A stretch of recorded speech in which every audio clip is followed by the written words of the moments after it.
Put your pinky fingers to the moon. That's how excited I am to be back in LA. Me too, bro. Let me tell you, listeners, a little story, a little voyage. Why keep my ass in LA? First of all, we almost died. Keep going. Almost died. Thank you, Brian. Thank you. Hey, I'm glad you're here. That's trigger word for me. No, it's trigger word. I know. So we were on our Pacific Northwest tour. We flew on up to Vancouver. Great city. We'll get into that. Great city. Then we drove on down to Seattle. Same city. Then we drove on down to Portland. Same city. It's like three twins. It's like we're dating three twins. Very similar. All white as shit twins. Yeah. All twins. But delicious. With a little touch of depression. A little bit. By depression, I mean rain every day. Yeah. Rain every day. Yeah. Now, we got done with our show. We woke up the next morning, headed to the airport. It's a nice 2-hour flight. I'm like, all right.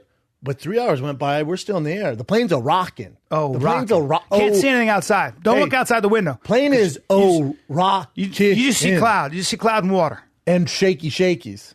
It was like everyone had Tourette's on that bitch. Well, shaky as in the woman started to have a panic attack and she was going, fuck a panic attack. And her husband was rubbing his back. I had the barf bag out. And then you pulled out the barf bag. My mouth was salivating. I was like, well, I'm about to hurl.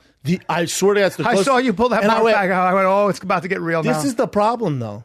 You know, the planes, everyone's like, oh, God, it's shaking, but it's pretty quiet. There's no secretly throwing up. No. It's not like I'm like, oh. You're going to be like, it's like. Several people did get sick, including the people to the right in the front row. They were just, that one person was just ralphing. And the dude sitting next to the redhead guy, he was sitting, who I said looked like Justin Timberlake. Yeah. He was looking over and then he'd just be smiling. He'd be going, hee. Some people think it's hilarious when people get sick. He's going, this guy's getting sick. That's weird, man. But it got a little scary. So then we go to land and whoop, back up, go to land, whoop, back up. And he goes, this is after 4 hours of fucking flying. He goes, ladies and gentlemen, we've tried landing twice now. We're low on fuel. So we're going to have to stop in Las Vegas, Nevada, detour. And I'm like, oh my God.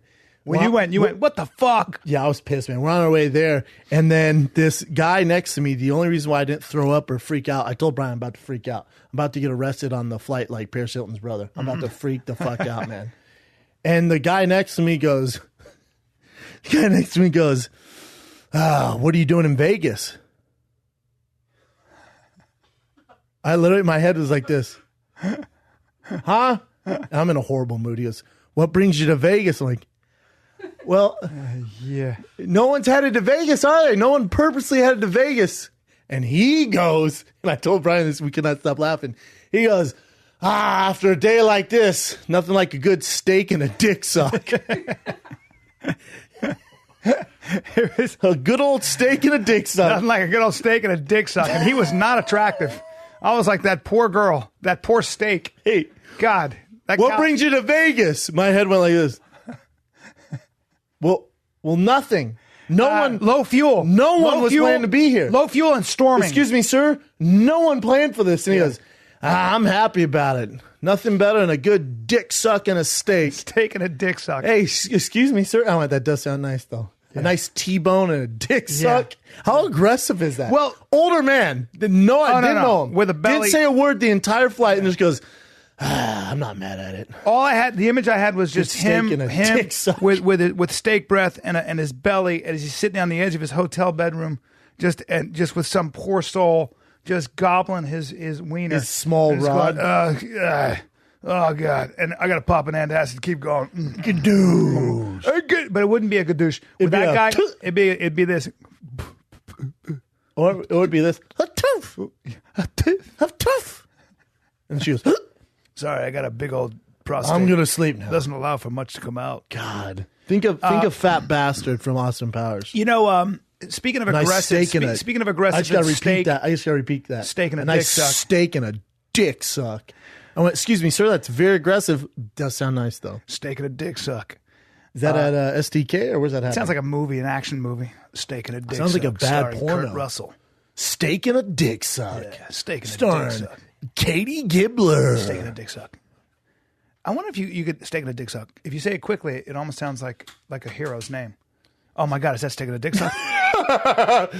Or what do you think? You guys, that's steak and a dick suck. Or what do you think of the next meeting? The next big meeting we have? There may suits. Any ideas where you guys want to eat? Yeah, I would love a steak and a dick suck. Steak and a dick suck. Do you know that restaurant, that Asian restaurant, steak and a dick suck? What? Steak and a dick suck. Oh, I'll make reservations. It'd be nice to get a steak and dick suck. Ah, that's a great name for a dog. Steak and a dick suck. Steak and a dick suck. Steak and a dick suck. Hey, how aggressive is that? This guy was just, maybe he was just overflying everything he went, and didn't hide it, nothing. Just like, well, that's his thing. Tell you what, I could use a steak and a dick suck. Yeah, that's something he thinks about all the time. Like that when he's at work and he's fixing big machinery. They fly him in to fix some big hydraulic machine. Big old dick beater. He's just like sitting there. Yeah, he's just working on a machine. He's like, I don't fucking get this grease off my hands. I can't wait for a steak and a dick suck. A guy like that, he's probably up in a lot of northern A guy like countries. that, I'm assuming, likes like small Asian women and a big old ribeye. See, I'm gonna go even deeper. I'm gonna go. Black girls? No, I'm gonna say probably. I'd say a big black girl. No, I think I'd see. Hold on. What about a big black girl and a nice ribeye? Nope. See, I absolutely 100% think he likes a skinny Filipino boy of about 18 years old, just legal, just because he doesn't like any trouble. And then he likes to pay him to slap him around a little bit too. And then what kind of steak goes with that? He said, pull your pants down. I'm gonna take my belt to your What kind of ass. steak goes with that? Maybe a big old Kansas City? Yeah, Kansas City steak. Kansas City steak. Give myself a. You got any connection to a Filipino boy or something smooth? I don't care. No, he'd be from Burma.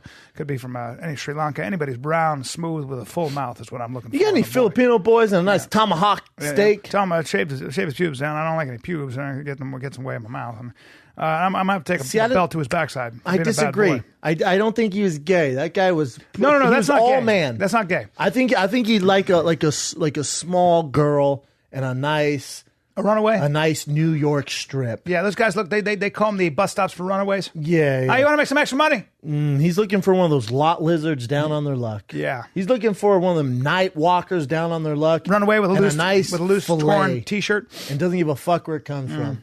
He could get it from Denny's, wherever. Yeah.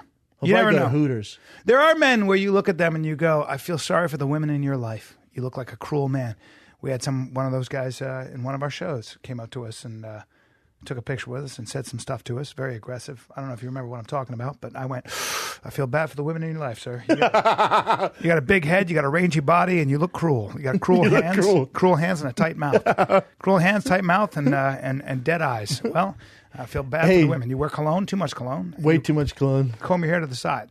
By the way, I want to say this about how much fun was Jay and I were talking about last night. Like, I couldn't wait to get home. Don't get me wrong, I couldn't wait to get home. But you forget how much fun we have on these tours. It's a laugh a minute. So much fun. It's a laugh a minute. It's so much fun. Yep. We were after a show. We were grabbing food, and our waitress was taking our order, and she sits down and she starts showing us pictures of her dog. Oh, this is the best. She's showing pictures of her dog. Little miniature pincher. Miniature pictures. But she has the video, like showing us video. I'm like, all right, this is kind of creepy. Because she's like, I hate being without him. I'm like, all right, whatever, for sure. Just bring Mothering him. instinct. Have a kid. Have a kid immediately. So she goes, oh my God, he's pissing on the sofa. He's pissing on the sofa. I'm like, very cool. So those chicken fingers, for sure, hurry the fuck up. Don't care about your dog. Right. She keeps talking, goes gets me a refill on iced tea, comes back. She's like, oh my God, he's being so ridiculous. And I'm like, please shut the fuck up about your dog. Yeah. So I go, how old is he? She goes, 15. I went, okay, probably on the back line. Not the best thing to say. Cancer 3 times. And she goes into his life story, and I'm like, I check out. I'm like, cool, crazy dog lady. I check out. I'm going to get balls deep in these chicken fingers. Meanwhile, B entertains it. Yeah. Well, Brian, it might be the top 3 funniest moments I've ever laughed in my life. Yeah. Because she goes, yeah, he's had surgery 3 times. For cancer. He's blind. He's missing his teeth. And he's 15. And he has a bad heart. It's a bad heart. It's a bad heart. And I was like, wow, okay, so this person's keeping this dog alive for way too long. And I started going, he's got a bum ticker, huh? But Brian was talking about his mouth and going, got a bum ticker, huh? Bum ticker on him. Yeah. Hey, I'll tell you what. Then I go, tell you what, how about I fill you with twins? I'll fill you with twins. I'll give you a couple kids. They'll have my face. I will not check in on them, though. I'm going to have to skip town because I'm not American. I'm not Canadian. You understand? But I'll fill you with a couple twins. She didn't get the joke at all. She goes, I don't think this is funny. I was laughing so hard. Relax. And then she goes, he loves when I take him to my beach house. I was like, oh, really? Where's your beach house? In Mexico or some shit like that. And I go, now we're just fucking. I go, Brian, show me what her dog looks like on the beach. And he goes, yeah, just because he's blind, he starts shaking. Walking around like dude. a blind dog. Me and Jay were laughing so. Well, once I saw hard. you start laughing, I couldn't stop. Oh I my couldn't stop. God. Poor girl. I know it doesn't do it justice telling you guys this story, but her blind dog with a bum ticker. The Pacific Northwest is a very interesting place because Vancouver, all white- Seattle, Vancouver, Seattle, and Portland have a very specific kind of white person, or just person in general. Typically, sort of an amorphous stasis. There's this sort of idea that there's no point of view on clothing. You wear gender neutral clothing. You wear black, maybe some brown, maybe some beige. There's That's some it. fashion up there. Well, there's some fashion, but for the most sure. part, it's very hipster. However, it's annoyingly hipster in a lot of ways. However, our audience, I notice in Vancouver, Seattle, and Portland, our audience, and I'm not being biased, our audience is not that way. Our audience is a group of people that seem to work for a living. They come in contact with tangible Blue-collar reality. dudes, yes. They're blue collar or whatever they are, but they're real people that really appreciate humor, don't take themselves too seriously, don't take us too seriously, love to laugh, and they are. Maybe I'm being biased because I love our fans, but I really mean this.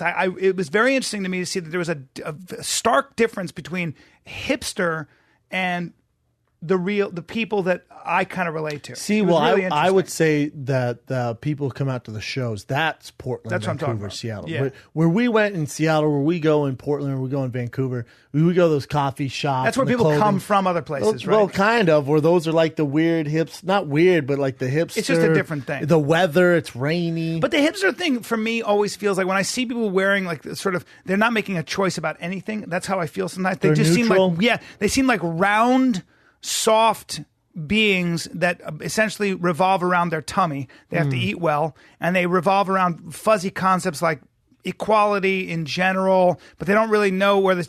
And I think that's what I noticed. Like, there's no existential threat. Sometimes in a society where there's something about There's no alpha. there's something about a threat. Like if you live in an aggressive world, you remember Philadelphia, you remember Boston. It gets aggressive and dangerous at night. Vancouver had some of that. 100%. Different crowd. But I'm See, just I saying- would separate Vancouver from Seattle and Portland because Vancouver crowd, those dudes, rougher crowd. Oh no! But In a remember, good way. Remember, this is our audience. So I mean, there are some tough. I'm not saying there aren't tough people in Portland or great people. I see what you're saying. I'm A little just more saying- attitude and feeling. Yeah, well, I'm just saying that I'm curious as to why there's such a hipster specific uniform that belongs to people in Seattle. A lot of people in Seattle. don't a lot think in that's Portland, where we're and hanging not- out? No, not. I know because I looked everywhere, and I've read some stuff about this.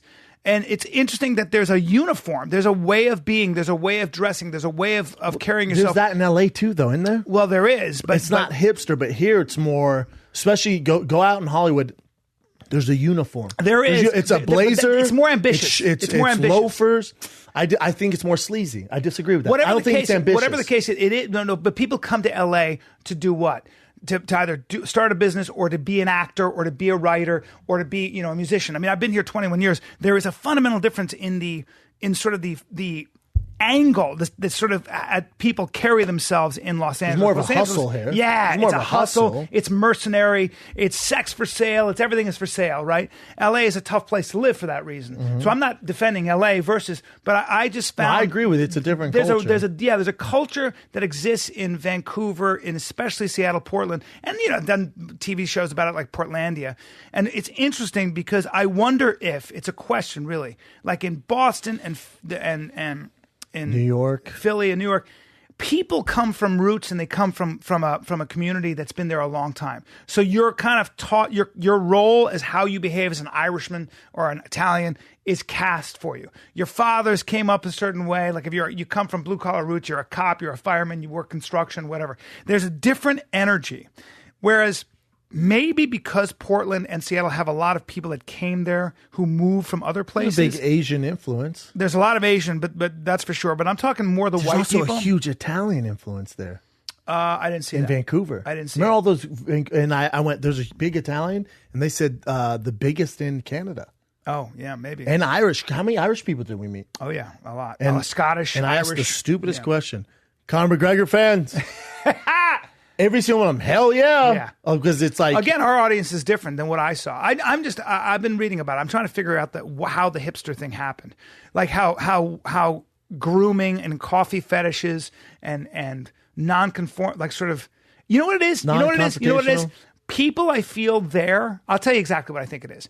a lot of people who I'm talking about, the subculture I'm talking about in Portland and Seattle, have a real aversion to being labeled at all, like labeled with anything. If you say New Yorker, New Yorkers have no problem being labeled. I'm fucking Italian, I'm Irish, I'm a New Yorker. There is a you embrace labeling. You're saying there's more culture in Portland. Well, there's just they're not afraid to be labeled.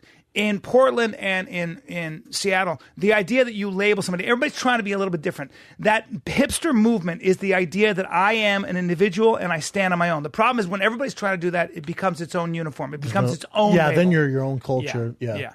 It's just interesting, man. I haven't articulated or figured it out yet. I just noticed a big difference, and it's so fascinating. I would rather hang out in a coffee shop full of hipsters than a coffee shop full of testosterone-filled that's what we guys said, right? who are like, like Revolver. always trying to prove something. Yeah, Revolver I loved in Vancouver. Well, I said 49th parallel. 49th parallel. I could have hung out all day there. Yep. Fireplace, donuts, coffee. Incredible. Sign me up. And nobody's trying to beat you up, and everybody's kind of leaving you alone. And the funny thing about that is I always say, I choose my coffee shop. If I can beat up everybody behind the counter, I know it's going to be great coffee. I mean, I'm joking, but it's like you're wearing clogs, you have a mustache, and huge hoop earrings in your ears.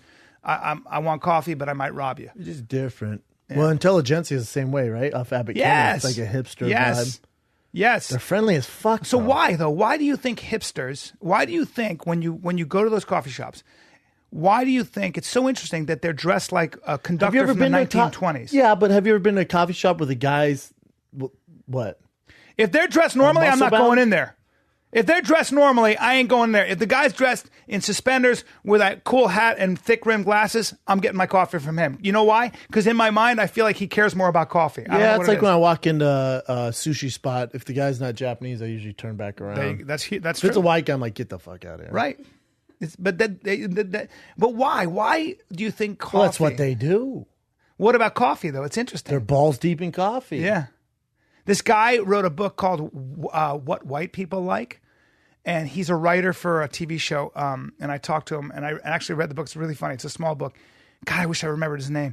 But it's true that white people, this is a new thing where they, like, you'll find a lot of them who grind their own beans with a hand grinder. Yeah, you're looking at them. There you go. Or all kinds of weird things. Or they love artisan food. They like food that comes from the farm, the raw milk, raw cheese. That's me. That's you. I know. That's why Don't go bad on stuff. whites. I'm not. I'm just saying it's funny how stuff white subcultures happen. Yeah. Christian Lander, great guy. And he writes on a TV show now. Great guy. It's like a funny book? Yeah, it's a good book, though. 2008, it's older. Yeah, it's a good book, though. It's really interesting. Stuff white people like. And he wrote this book, and it's true. He's one of those guys. Like, he knows where to get the best. He'll eat Thai food or Chinese food at a very specific small dive that only Thai people know about. And that's, Anyway, that was... Either way, the crowds were awesome, though. Awesome.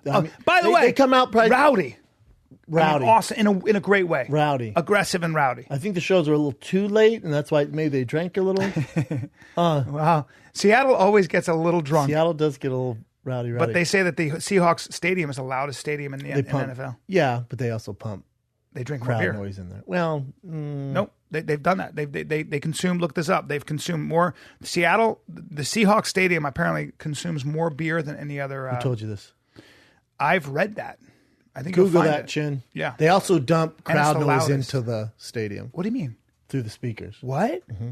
Really? Mm-hmm. That's interesting. Mm-hmm. Little secrets of the trade. Let's see. Seattle Stadium accused of serving watered down beer. Yeah, that's like outrageous. 2 different articles too. That's crazy. I don't think Seattle would be the number one drinking. If you think of all the cities. That's why I was surprised when I read it. When did you read it, B? A while back. Oh, old school. No, for real though. I really did. God, if you think about all the cities and Kansas City's loud as shit. Mile High, there's a lot of beer consumed in Mile High. I'm sure. But I did hear that Seattle they're is beer the loudest and the biggest. It's the loudest for sure. Yeah. Beer, the most hey, just do this. Put most consumed alcohol in the NFL. No. It's so funny how you try to like. No, that'll give it to you the same way. The most popular beer and liquor. There you go. Which NFL team fans drink the most? Or was the team ones? Oh, there you go, hon. Go down. Scroll down. Keep scrolling. Here's the most popular. Oh, wait. That's just most popular beer. Here, scroll back. Go back. There was a whole team thing. Which NFL teams fans drink the most? There you go. Ooh. Bills, Lions, and Eagles have the drunkest fans. Drink the most. Which fans drink the most? Buffalo Bills, number 1. Where do you see this? Which fans drink the most on game days? You see this chart? Oh, there you go. Yeah. Buffalo Bills, Detroit Lions, Philadelphia Eagles, Cleveland. Well, Seattle's not in the top. Yeah, it's all good. I didn't think they were, though. If you think about location and like that, gee whiz. I read it. Yeah, I know, buddy. Save it for dropping knowledge. Is it beer, though? Or I guess that would be considered beer. Hey, bro, look at me. Yeah. You're not right on this one. Yeah. God damn it. It's all good. I was curious, too. That's interesting. Yeah. I would assume it was the New York team. I got to be honest with you, or like a Green Bay or Kansas City. Yeah, not Seattle. The Jets the Jets is about this. There is a difference between Jets and Giants fans, and they always talk about it in New York, where the Jets seem to be more aggressive. But I did go to went off the diet. Didn't eat a lot, but I did go off the diet. You did go off the diet with a vengeance. I went with a vengeance. Just at Voodoo Donuts, though. Really. How many did you eat that night? I had 4. That's a lot of donuts. And I had one, and I went into a sick. sugar rush. Dude, the thing is, I love icing. Like I've always, since I was a kid, I love icing. Like, you know those when they came out with double stuffed Oreos, they were so far behind there because when I was a kid, I would undo the Oreos like a goddamn American, and then I'd take the cream and I would rub it on the other one, and I'd take like 6 of them. So it looked like a giant cream sandwich. Oh my then I'd God. bite that.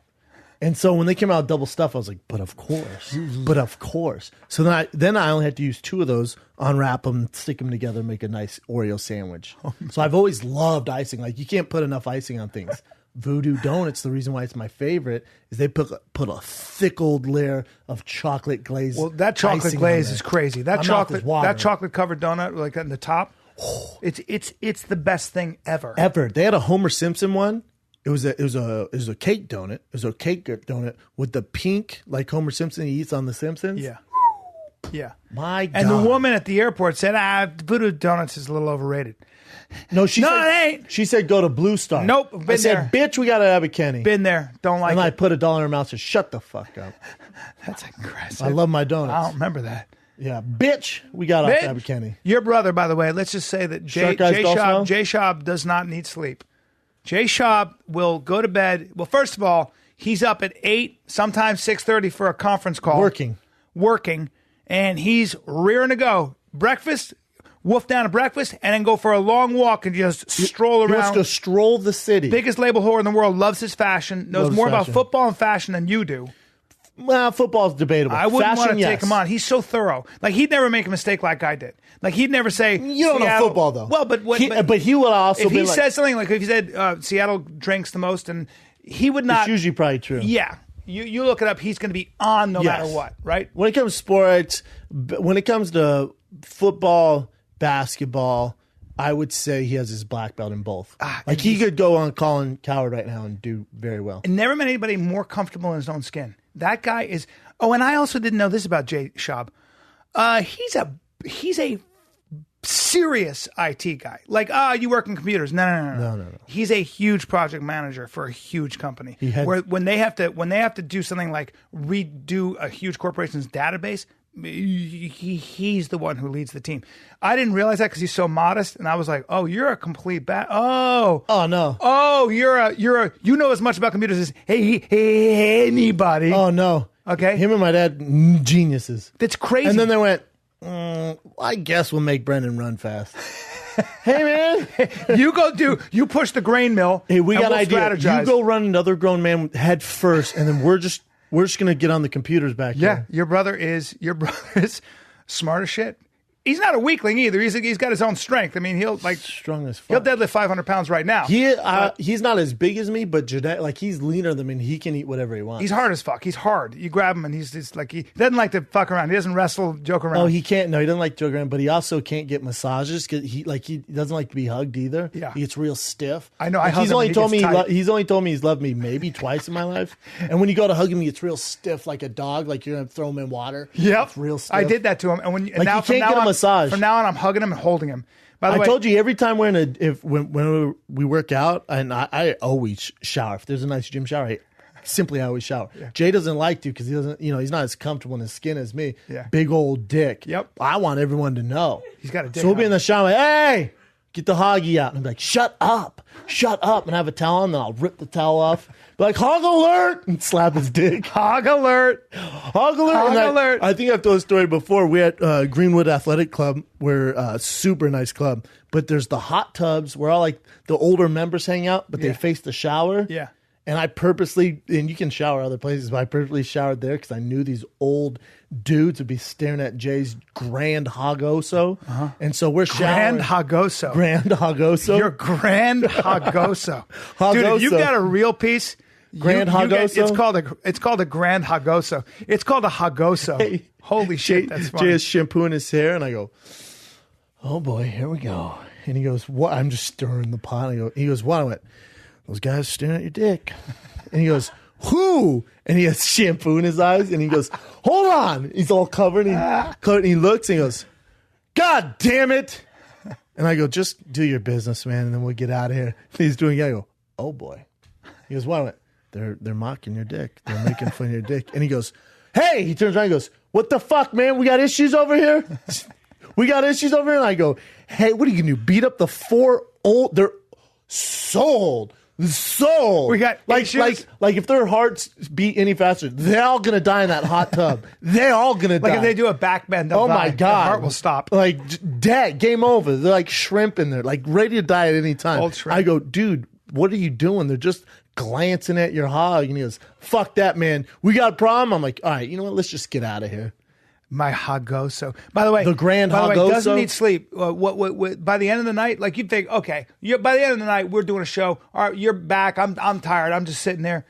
2 a.m. That's when he's getting his stride. He's like, guys, going to bed. Like, well, everything's closed down. And he's like, and he gets aggressive. He's like, pussies. I know. I'm like, what? Then he knocks on my How are you door not tired? in the morning. But then he sleeps 4 hours. He's like, ready to go. He might be a robot. I swear to God, he's a cyborg. If you pull his or face a serial off, killer. No, you pull his face off. There's propellers and wires.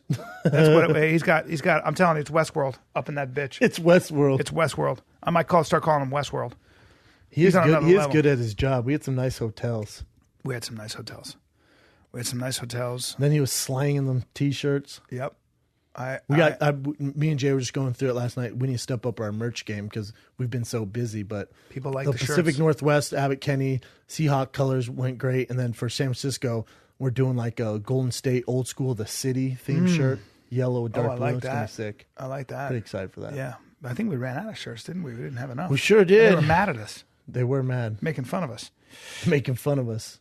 I kind of feel like you had mentioned something about having a section of our show, and I don't think we should do it, but I thought it was funny when you texted me and you mentioned Dirtbag Diaries. A little Dirtbag Diary? And I want to talk to the guy next on playing about some Dirtbag Diaries when he said, nice steak and a dick suck. Yeah.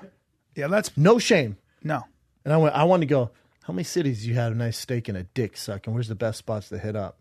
By spots, I mean steakhouses. Don't be weird. You when you mention that, a story came to mind. You ever have a really religious young lady or somebody who think there's no way, and then about an hour later she's as dirty as it gets, and you realize that she's mounting a whole bunch of protests because she's trying to keep herself in check? I would never do that. I have to know somebody for at least a year before I have sex with them, and next thing you know, you're just now. With her, you're what? He's going down. You're going to town. You know. Well, I was. Well, those religious type, a lot of them, they're trying to hold something in. Well, they're trying to hold in, and then as soon as they get a little inch of darkness, by darkness I mean shaft. Yeah, they're usually. Well, there was a girl who was downright beautiful. It was a young man, and she was a friend of she's a friend of my gay friend. I thought you said she was a young man. No, she was not. She was. I was like, well, okay. I was a young man. Excuse me. I was a young man in Los Angeles. Fucking Pope. I was a young man in Los Angeles. In fact, my gay friend had just moved in with his boyfriend's surgeon, and his surgeon had a lot of money and that his beautiful house overlooking the hills. And I was like, well done, dude. So so I go. Well done, dude. I go to a dinner and she's there and she's delicious. Like, delicious. I remember thinking to myself, I'm going to marry that girl. You know, sometimes you see a girl that's so attractive, you're like, look, I don't care if you speak English. I'm going to have kids right now. I don't care if you speak English. I'm moving you into my fucking house. That's my definition. When people say she's a 9, hold on. A 9 is somebody, you'll move in, you don't speak English? Really? I'm moving into my house right now. No, that's and I'll a get 10, you pregnant. bro. That's a 10. That's a 9. Well, a 9, you move in the house. A 10, I'm like, I will get you pregnant right now. And we will figure things out. Correct. But if I get you pregnant, we're connected for life. There you go. And so that was this, and I was like, wow. So she's got. What these, was she dressed she's like? Got though? these. Well, like I'm an glad asshole. you fucking asked. Like an asshole. I'm glad you asked. No, sir. Here's what was great about her. She had like kind of a smart, like almost a business suit on. It was like with this, the tits hanging out the front. Yes, with a white collar shirt. I've seen it with these, every time. With these incredible tits. Like Jay's got a hagoso. I don't know what the word is for titizos, but they were just these ample, golden, insane honeydews. melons. And she was dark, and I was like, well, this is a huge problem. And I remember thinking, if this girl likes me, it's fucking game over. It's fucking Geo. Now, she couldn't sniff out that you're Satan? No, because charming. Because, and by the way, the script. I'm not only flip the script. Did you start dropping? Not only are you charming, but you know a couple 1-2 things about the Bible. Oh, dude! So did you stop? Well, did you know what? I love how you're setting me up. For this. Did you grow up? You're like, how you doing? You know, let me get to it. Philippians 3:14. Nope. Let me get to it. I love you for setting this up for me, because I zero in on her and we're having a conversation, and I'll pull out. I mean, when I'm zeroed in. Now that when I'm zeroed in and there's no one else in the world and I want to get this job done, you better have your defenses mounted. You better have a fucking thick stone wall, because I'm still breaking through. I'm still I got the cannons out. I got the battering. And if that doesn't work, you come in on that big old horse, and then Callan's in that little horse jumping on down. Dude, you build the biggest wall. He's going to trick his way in. Build the biggest wall, and I will dig under, or I will go over. I'll find my way over your walls. Do you understand what I'm saying? And at this point, her walls are barely holding on. And then she says, well, I have a really strong relationship with the Lord. And I go, well, that's a problem, because she might be a religious fanatic. More importantly, I'm not getting laid. This is an issue. And I go. Can I guess what you thought to yourself? Anal. I didn't, sir. This is the woman I'm going to marry. Please hold. Well, I thought. I don't need you. Oh, God damn it. I read it wrong? Yes. See, I thought you were going to say I went from 6 to 12, because I thought to myself, it's anal time. No. If you don't mind, God damn it. God damn it, I read this wrong. I say the Lord, as in, she goes, well, Jesus Christ. And she goes, are you not religious? And I went, in my mind, hell no. But my mouth said, well, I don't usually like to talk about it because most people judge me. And she goes, really? And I go, but I've had, I have a very strong relationship with the Holy Ghost and with Jesus Christ. And she goes, she takes a deep breath. She goes, it's so rare to find that in Los Angeles. And I go, I know.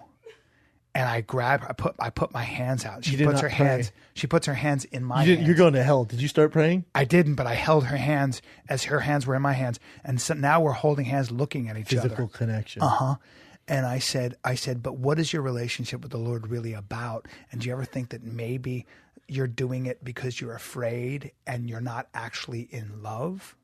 And she goes, and I don't let her finish. I go, in other words, do you fear the Lord or do you love the Lord? See, I know how to talk. Oh, God. And you're the best I've ever seen. She gets a little neek in the wheeze, a little neek in her wheeze, or should I say weak in her knees. But she's scrambling words. And next thing I know, I've broken the walls down. I said, we should take a drive. And she's necking. She's necking you in the restaurant. I said, we should take a drive because I want to show you. I want to show you some views. I have no idea what I'm talking about, but I'm in the Hollywood Hills. I'll drive. Let's take a drive. We're at my buddy's house. Next thing you know, we leave that party. We take a little drive. You drove in the hills? Yeah, and now you have to understand, I got to at least kiss her. We got to taste it. We just got to taste that holy Bible. And did you say, can I kind of guess where you went with this? Yeah, go ahead. You're driving, it's late, and you went, Satan wouldn't want you to suck this day. I'm a lot more subtle than that and a lot more poetic, my brother. No, I know but no, I'm saying like that's black and white. Like that's like you cut through some red tape, but at the end of the day, you were like, Lucifer wouldn't want you to jack me off in this car. Now, hold on, bro. I didn't do that. Can I just get to it? I find a view, and I go, now look at this. And I pull up, and I park, and I go, just take that in for a second. God's creation. Take that in for a second. It's kind of crazy. And then I tell her a story. I say, when Muhammad Ali was at the height of his fame, he looked out over a city, and he said, everywhere there's a light, people know my name. And I said, wouldn't it be cool if everybody, where there's a light, everybody knew Jesus' name? Oh! Hold on. And she looks at me, and I just start drinking deeply of her mouth. Now, you have to understand, and you as a man will understand this. Hold on. As a man, you'll understand. I went in deep. Now, listen, you have to understand, and you understand that as a man, you got to get to them titties. You got to get I got to just see him. Or you grab that hand and you go. Now, I'm praying she doesn't, I'm praying as I reach up, she doesn't grab the hand and say no, because then you're like, Quunk.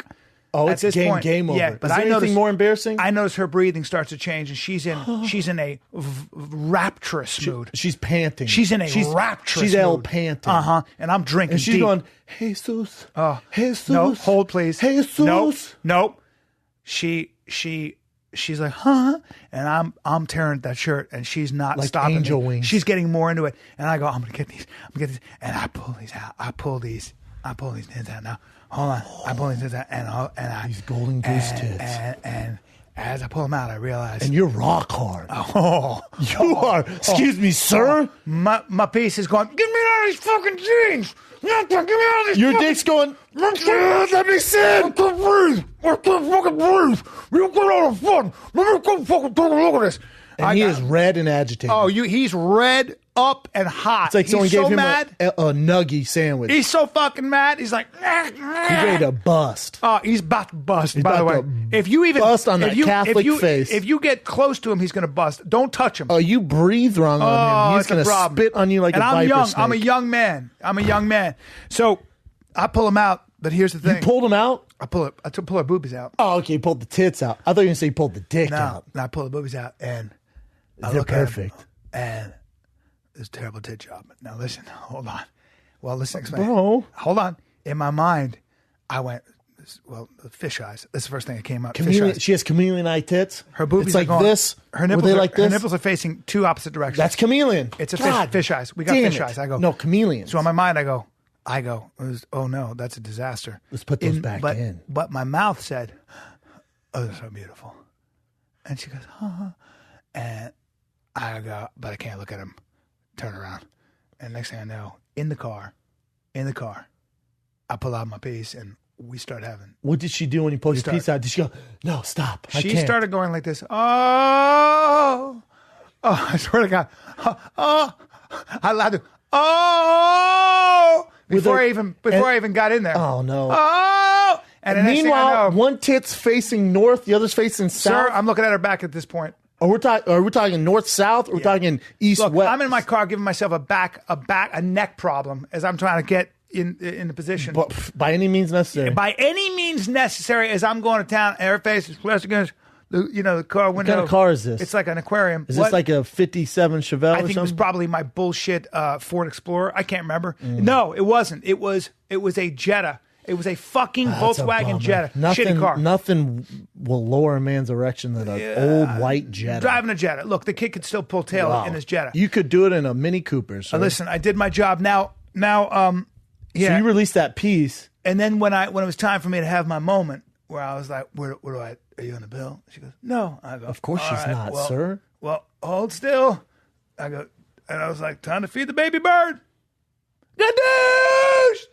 In her mouth. Hey man, don't get so detailed, bro. I'm not even trying to be funny. She's a religious where girl. did this happen at? It happened in the Hollywood Hills. All right, and we like stick out your tongue like you're getting the bread in church. Time for Take out your tongue. communion. Here's communion. By communion, I mean We're being so offensive. icing. We're being so offensive. Time for communion. And I was like, good. I think I said something like, God bless you. Something like that. Oh, Jesus. And then did you go to church on Sunday? She was such a doll, and I really liked her, and I would have dated her, but she ended up being a little bit crazy. Too religious? Well, she wasn't crazy. She was just a little out of touch. There was Those something tits about. aren't I don't mind helping religious anybody. at all, but she was, all due respect to anybody who's religious or Christian, but she was. Some of my just, best friends were she religious was. as shit. She was hiding behind. Some people do Yes, that. Some people will look at religion. You can tell like they're. I didn't believe her. I guess is what I'm saying. I agree. Right? There's some people. I used to go to this church study group in LA every Wednesday when I first moved here for like a year or two. And I believed a lot of people there, but some I was like, you're not here for the right reasons. Yes. Like come on. Like this, you need to see a therapist. Yes. This isn't the answers to what that anger you have inside or whatever hole you're trying to fill. This ain't gonna happen. There's a guy who I have a correspondence with email. He's a fan of the show, and his name is JD. And he's a religious. He knows a lot about religion. He's a bit of a scholar. And I correspond with him when I have questions about religion, and he'll correct me when I say He's something on a gonna podcast. love this story, yeah. This guy is awesome because I guess this is the difference. The reason I respect him is that he runs a jiu-jitsu school, and he has a scholarship program for Afghan refugees, Syrian refugees. Okay. Like some people live it. Some people live the word, and other people talk about it. Because it's a cool thing to do. Yeah, or they they're don't know. holding on to something. I agree. You know what I mean? There was this girl in college. I won't say her name, but those of you that went to University of Colorado, well, she was an athlete. Klopp, you know who I'm talking about. She was so fine. She was so fine. If she had been Satan, if she was into Satan, I'd been like, yeah, I am too. Isn't that funny? I She could be like, I'm a total racist, and you'd be like, well, I'm going to have sex with you, but after that, I'm going to tell you that I don't approve. Yeah, Yeah. yeah, right? You know what I Like, you're literally going to do whatever you get. She was so fine.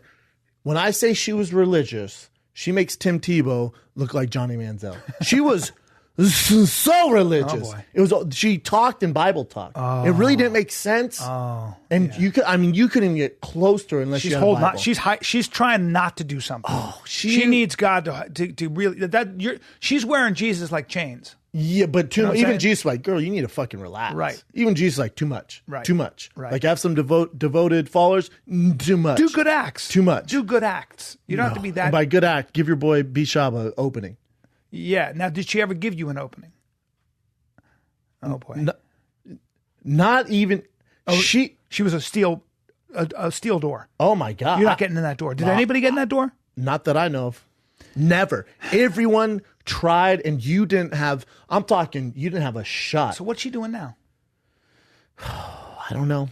People, I'm sure my friends know. I'd love to find out. I bet it's not good. It's interesting to see what Probably happens has to. $7 in her bank account. It's interesting to see what happens to fanatics, because that's fanatical, right? She was such a good athlete too. Really? Oh, breeding material. Really? God did not put you on this earth not to have some fun and make a lot of babies with a lot of different baby daddies. I was going to say, or at least have some questions and some doubts.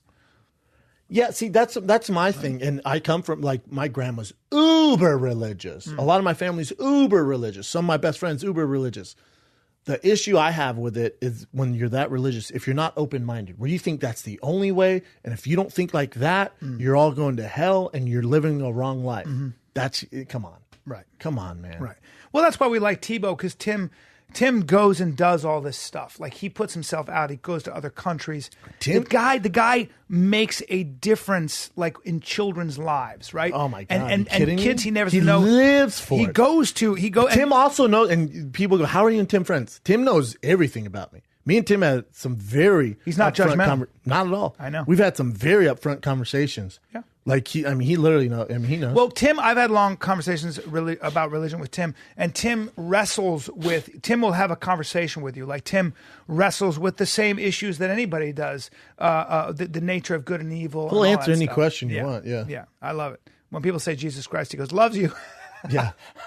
You're like, Jesus Christ, loves you. Fucking hilarious. so He funny. does that to his teammates. Dude, I've seen, I won't call anyone out. I went to the SBs 2 years in a row with Timmy, and certain athletes, I told you who it is, certain athletes, when they get around Tim, they're so fake, it's incredible. They're the most wild people on earth that I know, and they see Tim like, oh, is that Tim? I'm like, yeah, he's right there, man. They go, oh, hey, brother, brother, and Tim looks, he goes, Philippians 3:17 or whatever it is. And he goes, God bless you. Corinthians, Yeah.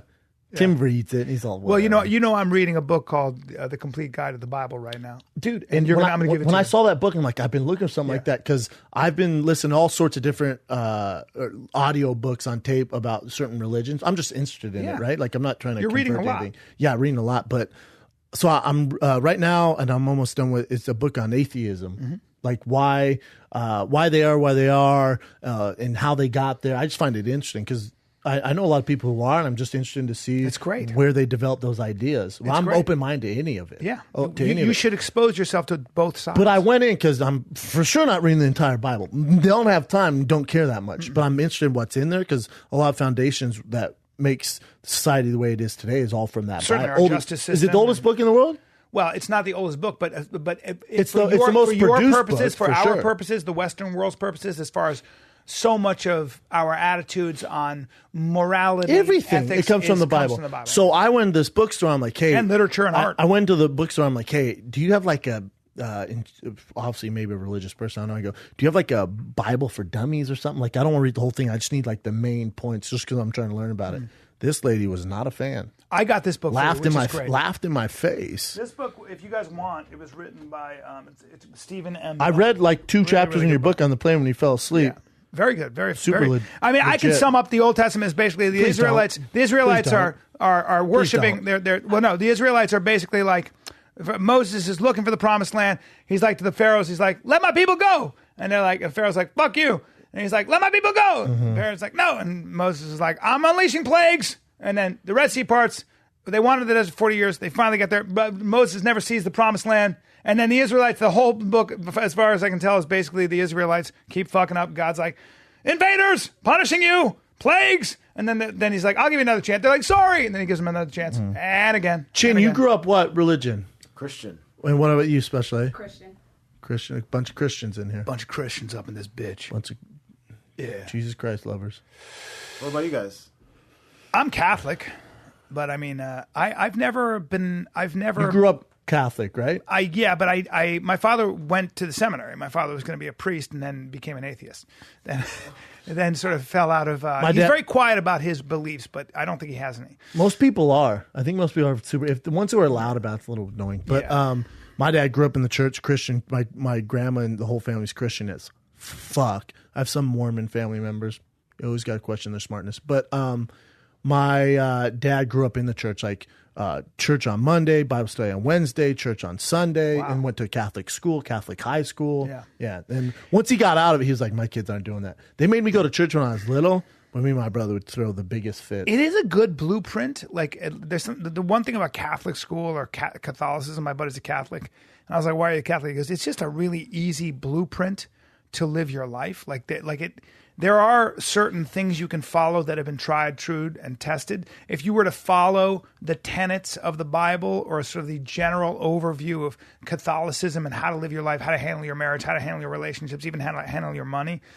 It works for people. A lot of that stuff works. So whether or not you believe Jesus actually came back from the dead is almost inconsequential. What there's the living word and then there's the word. So some people just believe if you follow the guidelines and you're a good person and you follow the example that Christ set or try to, you're going to be better off and you won't be as confused. And I've noticed that people who came up through the Catholic education system, actually, this is a very layman's point of view, but I have noticed that they tend to be less confused about how to behave and who they are. That's it comes with its own baggage. The ones I know grew up and then they were so kind of suppressed. When they got freedom, they go fucking nuts. Well, that's most of the ones I know. That's how human beings are. You got to be careful with how you raise your kids. If you've got to let them kind of feel them. They got to make their own decisions, man. Well, yeah, but when they're fucking in 5th and 6th grade, obviously. you're not make your own decision about religion, kid. No, I mean for sure it's on you. No, and religion and things. They talk about self-control and character and doing the right thing, and you should live that way because otherwise you're gonna have a hard time if you don't. The golden rules. Which is treat others as you'd have them treat you. Do unto others as you'd have them do unto you. Which is, by the way, and you also don't need which to is go to where, church which to is know also, that. which is really from the Old Testament. It's not from the New Testament. It was on the walls of my gym teacher's school. Really? Yeah. Do you guys pray at all? I don't. Only when I'm in trouble. I mean, have you ever prayed before? Oh, yeah. See, I don't know why I do that either, but I've done it, and it just felt natural, especially like in really hardcore situations. For sure. Before every fight, I'd pray. Maybe because I was raised that way. I don't know, but it's like instinctual. When something really crazy happens, I end up praying. You know what, Chin? It can't hurt. No. It can't hurt. And some crazy things happen, too. Like miracle-like things have happened when I prayed before. Really? But I think it's just coincidence, yeah. I think prayer comes from, that's where prayer comes from. I think a lot of people say, I'm not religious. I respect it, and they may have a strong point of view. But, you know, there are people that have gone through, I sat next to a couple on the plane. And they're very wealthy, and they've done really well. Their daughter had cancer, and they thought they were going to lose their daughter. And they watched their daughter have terrible pain, and their daughter was in terrible pain, and there was nothing they could do, and there was nothing the doctors could do. And guess what? They started to pray. And you know what?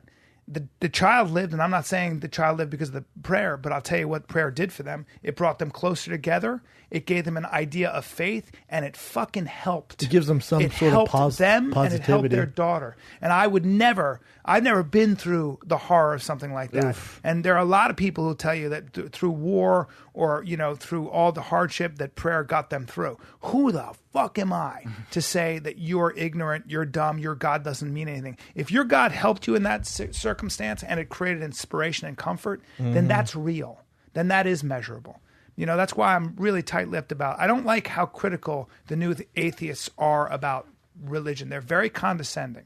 And I have a problem. Some of with them. that. We can't lump all of them A together. lot of them are. Nah, that's not fair either. That's like saying all Catholics are judgmental. Well, I'm just telling you that the leaders of the new atheist movement tend to be, and I've listened to their podcasts and I've read some of their books, they tend to be very, very condescending. And a lot of the problem is that, you know, for the most part, they are assuming that if you're religious or you pray, that you're praying to a fundamentalist God, meaning that you're taking religion completely literally. I don't think most of us do. I think, you know, if you pray, you know, you have your reasons for it. Maybe you're trying to be part of something that's bigger than you are. Maybe you're trying to, you know, human beings like to be part of something bigger. I think that's where music, art, it makes you feel like, you know, you're filled with that feeling of glory. You might cry over something. You feel like, God, the world is so awesome. It's so big and so amazing. Science can give you that. So can music, so can art, so can a great movie, and so can religion. So, you know, I'm not going to try to quantify or make fun of where people find meaning. Nor should you. Right. Nor do you have the right to. Nor do you have the right to. Nor do you definitely have the right to. But boy, you hear a lot of it, right? We make. I don't see a lot. I do. I see a lot of it. I see that there are groups that kind of make fun of people who try to find losers. meaning. But they're not losers. There is a large intellectual movement that does that. Richard Dawkins is very good at that. He's very good at making fun of people who have faith. I wouldn't listen to him. But he's I very wouldn't get popular. my attention. He's very popular among very smart people, and he writes best-selling books. I'm just saying. Yeah, with the atheist movement. And I like Sam Harris a lot. I listen to his podcast, but Sam Harris is a little bit guilty of that too. What's he do? Make fun of religious people? Sam Harris tends to have, from what I have seen, and I think I've earned this opinion because I've given him a fair shake, and I'm a fan of his, and I listen to him, and he's got value. But Sam tends to characterize religion and religious manuscripts in a literal context. So he'll find the contradictions by reading it out and say, look at how irrational and dumb this is. And you're like, oof. You can do that with a lot of At things. the same time, Sam also gives certain religious people, you know, he debates them. He gives them time on his podcast. So I appreciate that. What you said, yes, what you said. Don't judge that shit. We're all human, man. It encompasses a lot. There is ignorance in the world on both ends, but let's get into some current events. It's got weird. What else you got, Chin? Well, You have some current events, I do sir? have some current events, yeah. The first one is about Donald Trump's press secretary. You heard about this? How He lied on his first day? Yes. About the size of the inauguration, how many people came out. Yeah, he said they were alternative facts. Why did he do that? He switched it to alternative facts, and then he said, well, you know, he actually stuck to his word after saying, you know, cell phones and devices and watching it on the internet, all that stuff. Didn't Trump lie too? Didn't he try covering up? Was like, the media tries to make it seem like no one was there, and then they did like a huge thing where they actually got all the numbers. Like, no, and we're not aerial lying. pictures too. But the memes on this are actually really funny. But I'll show you the aerial picture first. This is not surprising. Look at this. that. Is Obama's on the left, Yeah. and that's on the right. Jesus is Trump's. Christ. Yeah. So, I mean, it's pretty obvious. And he says the press is being dishonest. Yeah, he All said they this were was doing the saying- largest attendance or the largest viewed inauguration. What are they supposed to do there? I mean, they're just reporting the facts kind of there. Yeah. Like, it's not, there's no bias there. And what they'll do is they'll head fake, and they won't really talk about the fact that he uttered a falsehood. They'll say, you guys lied about a lot of other stuff, and they'll when you have an argument, they go, well, you did this. Well, I'm talking about what you did. These are the memes. Nickelback are the most respected and admired musical performers of all time. Period. Who said What's that? the next one? The memes that they're making with this guy now. So funny. The baseline for Ice Ice Baby, Under Pressure, and That's Under Pressure are hilarious. completely different. Period. That's I don't know. And this There's is a the bunch best of way them to out there. counteract that, to tease the power, that people in power, because they have to answer to it. We got caught in the women's march in, was that Seattle or Port? Seattle. It was Seattle. What, we couldn't get our rental car out. Serious march, too. Serious march. I got caught straight up in the middle of it. I gotta be And honest. I yelled, get back in the kitchen! And they threw me to the ground and beat me. They kicked him. They kicked his Kicked body. me. I went, I'm just here for steak and a dick sock. And they found that offensive. And then beat my face in. They put the boots to I him. went, no, quit. I'm just looking for a steak and a dick sock in Seattle. I'm just kidding. I love women. But it is funny. You did make that joke. Do you have a sign that says down with women? And the woman that was with us was like, that's not funny. She was helping us. I did do that. She was getting our luggage out, and we're literally in the middle of the march. I go, quick, can you sign me that sign? Can you hand me that big sign that says down with women? She literally went, that's not funny. I went, I know, I'm just kidding. And my brother, and then my brother goes, it's all quiet. My brother goes, that joke bombed. It was funny for a second. Yeah, it's there was crazy. a lot of women They shut down the street. There's that famous Donald Trump surrounded by white men as he signs the executive order that says basically no money to Planned Parenthood overseas, no money for abortions. The Helms Act from 1973 basically forbids federal money for being used for foreign abortions in health clinics and stuff. But every time is that what the women are protesting? Well, no, but so when Obama came to power, he rescinded that order, and you can use federal dollars. When George Bush was there, he reinstated it. Now now Donald Trump has reinstated that sort of measure in the Helms Act. So it goes back and forth. So is that why women are protesting? Women are protesting. That's what we're talking about, sir. Women are protesting. That's part of the reason, but women are really protesting because the Donald Trump has an ability, will be able to appoint a conservative Supreme Court justice. Now, when that means that the Supreme Court will be majority conservative. Well, what does that mean? That means that typically when you hear the Republicans and someone like Donald Trump talk about instating a conservative Supreme Court justice, that actually means that the person is probably going to consider abortion to be murder. And so abortion and the women technically right. could be That's why they're considered marching? illegal. Well, they have a right. It's a good thing to march for. Because, No, I'm saying that is why they're marching. yes, That's the number one that thing. would be one of the biggest things, because remember when Hillary Clinton was going to be president, she would have 100% appointed a liberal justice who would have been pro-choice. There is a very, very good chance, and the Republicans and people like Ted Cruz are really happy about this, that they're going to confirm, the Republicans are going to confirm a conservative Supreme Court justice. Interesting. And I believe that will give the Supreme Court a majority conservative advantage. What else you got, Chin? All right. We got con that march, though. Did you hear about this divorce lawyer who hypnotizes his, what do you call them, clients into having... Hold up. Not sex, but he would actually start touching them and doing stuff. So his video shows how a lawyer hypnotized and molested clients. Mm-hmm. So I'm assuming the hypnotist works. Have you ever been hypnotized? Yeah, it's if you can get hypnotized by that dude with no hair and a mustache, Where he looks like Dr. to Phil. where he's fingering you. Hey, or play jacking that. you Play off. that. What's I he did just set it to where you'll get. Then the you're idea out of what your this fucking is. mind. Watch as 59-year-old Michael Fine fans puts can hear the this, woman yeah? into a trance Yeah, please. without her knowledge or consent, saying it's just a breathing exercise. Let's take a deep breath. But Fine uses his hypnosis to make the woman walk over to the couch where he initiates a sexual encounter. Your entire body is a vessel of pleasure. Before awakening her and acting like nothing ever happened. Okay, so we have some papers to go over. That's when police bust in and nab him. Police officers. Step over here. Yes, sir. The video, part of a 2014 sting operation. So I didn't really. All that he said woman was pretending to be. All he said was, "Your body's a vessel of sexual pleasure." Well, there are 6 different women that are filing claims against him, or women. sexual assault claims against him. He's a divorce lawyer, but he would sit him down and say, like, this is just a breathing exercise to calm him down and whatever else.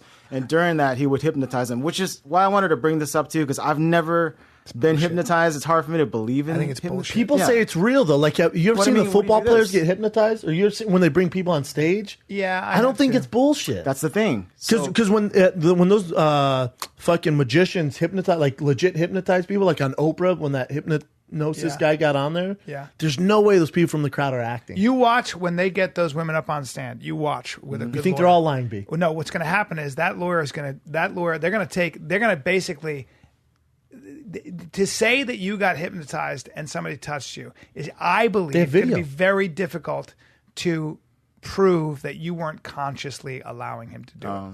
I don't know how that stands in court, because what you have to do then is say that I was really hypnotized and that hypnotism works. Being hypnotized is a very controversial thing. It's very hard to prove that you didn't have your faculties. You didn't know somebody was touching your genitals when it was going on.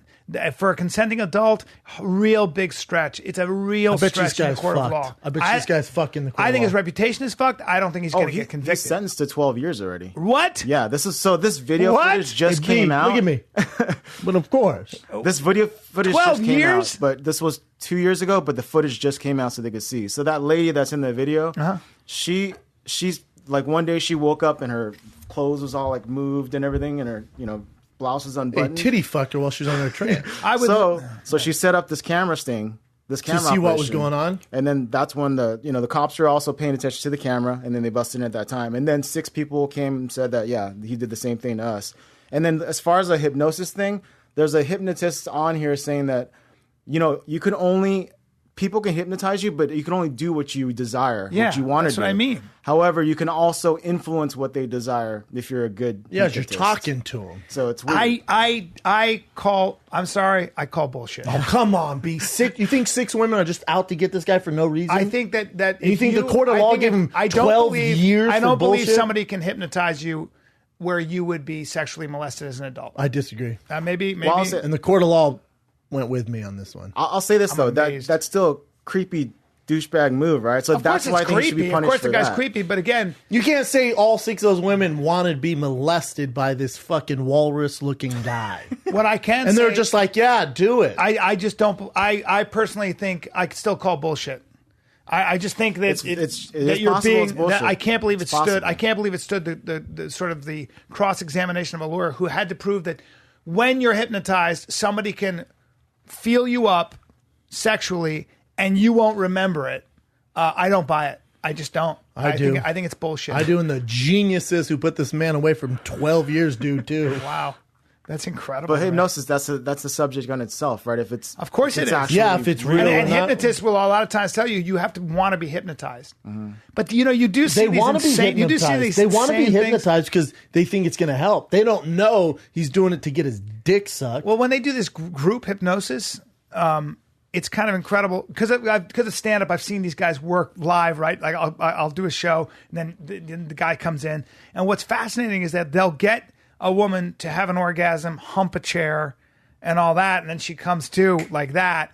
Again, I don't believe it. Yeah. I just don't. I think it's bullshit. I think that what happens with human beings is they will go along with something, right? If they want to be, if they want to, it's kind of like if they're open this. to being hypnotized? You ever seen when evangelical preachers go Holy Ghost power, and the guy's on crutches, and all of a sudden he starts to walk? Well, that's clearly that fake, placebo but yeah. effect, where actually Yeah. they believe it. Yeah. So I believe that you can hypnotize yourself, right? You can sort of put yourself You in have a to be state. open to it. Yes. And so, But if you're again, molesting someone in that, if they're open to it and you get molested in that state, doesn't make it right or bullshit. well, what I'm saying is that, in my opinion, They were open to being felt? You hypnotized yourself, right? So you were willing to go to a place where you purposely didn't remember. I don't know how you prove that in a court of law because I'm still calling bullshit. I can't convict that guy. He's a scumbag. Well, I can convict him of being what state a is scumbag. this in, Chin? Ohio. So if you Hey, look at me. Cleveland, Ohio. Oh, Cleveland, Ohio proved it. I guess so. 12 years. If you I would love to bring. I'd love to have the lawyer on here and just shred Callan's ideas. if you drug somebody like a dentist, this dentist was doing this, but he was drugging them where they were out and they would come to and they're like, something's wrong. I was touched or I was this. Then that's fine. Or if somebody's really drunk. We're talking about the Bill Cosby This thing. is very but this is very very difficult to prove that you were in fact hypnotized. And when somebody started touching areas you don't want to be touched in, you don't remember it. And you know what? I've never been under hypnosis, so I fascinating. can't really judge. That's the I've thing. never been under hypnosis. I've seen it work on people that I know are fucking terrible actors and athletes that there's no way they would ever do that, and it's worked. So I'm gonna give them the benefit of the doubt, especially when there's 6 women. Did he actually one?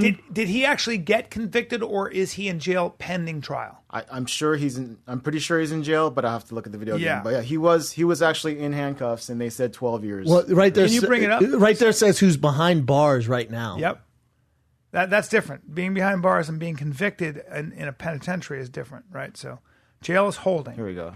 Years in prison for hypnotizing 6 go back? female Yeah. clients. And he's right there with you. He's going to protect you.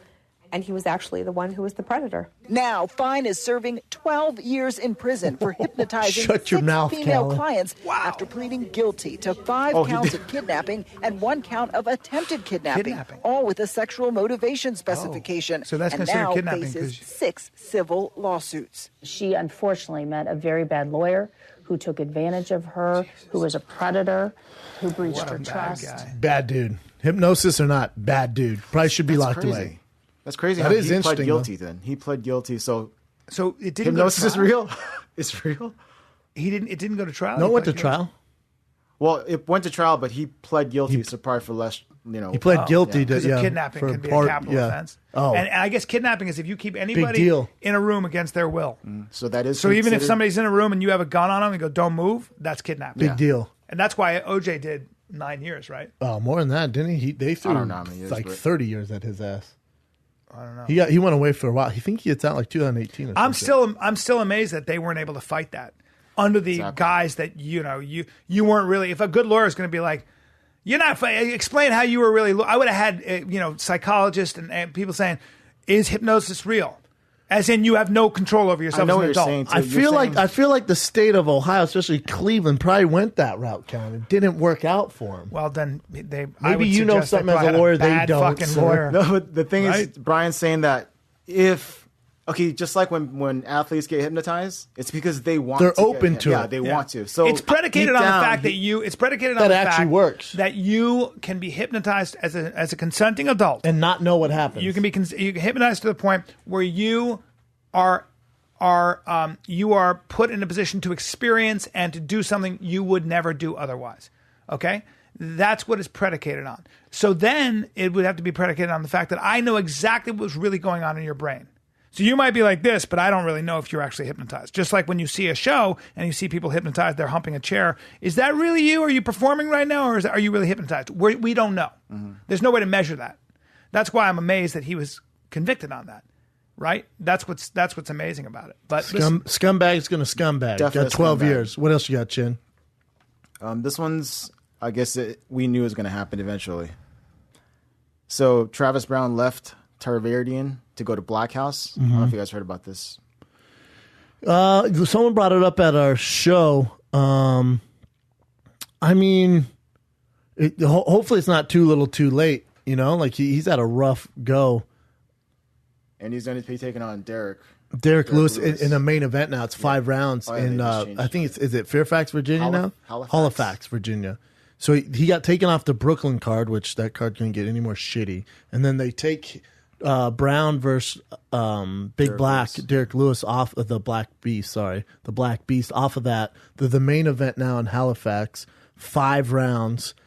For Travis at Black House, you remember I used to train there. That's where you watch me train. It's not I don't know if that's the answer. I mean, hopefully he has the pieces around him to bring that to Black House so he can like train his camp there. Or if I was him, I don't know why he just wouldn't go back to Alliance, his old ways. But I have no idea what's going on. Well, so Black House in California is not the same as Black House in. I know it's the same affiliation, but it's really not the same as the one in Brazil, right? Or is it? Yes, the exact same. Yeah. Oh, it is. Yeah, same gym.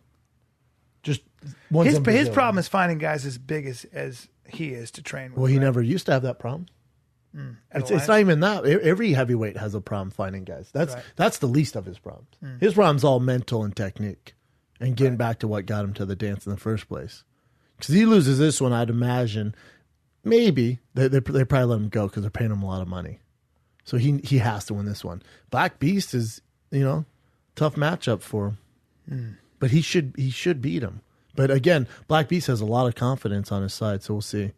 But in other news, of course, he probably should have done that a little ways ago. Yeah, 100%. What else you got, brother? This is a Hollywood story.